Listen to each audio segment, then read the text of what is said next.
ఏ పాట వింటాడు? నీవు చేసిన ఉపకారములకు అనే పాట వింటాడు. అయ్యగారు పోగానే డీజే దొంగ చేస్తా అయ్యగారు పెళ్లి చేస్తున్న సేపు ఏసయ్య పాటలు మంగళమే యేసునకు అని పాట పాడతారు. ఆయన పోగానే డీజే. ఎవరు రాని క్రైస్తవం చెప్పింది? క్రైస్తవం పేరొచ్చింది. నిజంగా క్రీస్తు ఉంటే అయ్యగారు ఉన్నా లేకపోయినా నీలో క్రీస్తు ఉన్నాడు కనుక సినిమా పాటలు, బూతు మాటలు, దూషించే మాట నీ నోట రాదు. వస్తున్నాయంటే, నువ్వు తాగుతున్నావంటే, తిడుతున్నావంటే నువ్వు దొంగ క్రైస్తవుడు. నీ తండ్రి సాతాను గారే, దయ్యమే నీ దేవుడు.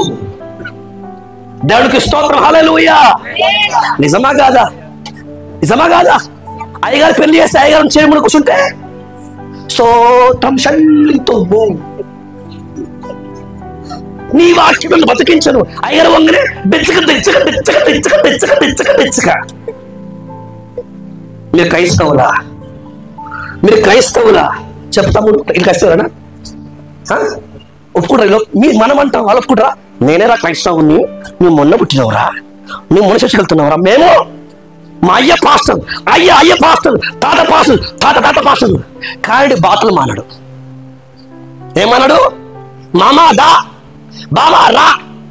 ఎవడు క్రైస్తవుడు? హల్లెలూయా. క్రైస్తవుడే నీకున్న నిబంధన, నీకున్న నియమం ఎటుపోయింది? హల్లెలూయా. క్రైస్తవుడు అంటే బట్టలు మార్చిన వాడు కాదు, గుడి మార్చిన వాడు కాదు, గుండు కొట్టించుకున్న వాడు కాదు. తన పాప బతుకును వదిలేసి సత్యమైన, నీతి అయిన, వెలుగైన, పాపము లేని నీతిమంతుణ్ణి ధరించుకున్నవాడే క్రైస్తవుడు. హల్లెలూయా. ధరించుకుంటూ వదిలేయద్దుగా. ఏం చేయొద్దు? వదిలేయద్దు. ఎందుకంటే పూర్ణుకుడ దీక్ష 40 కోసం కాదు, లైఫ్ లా.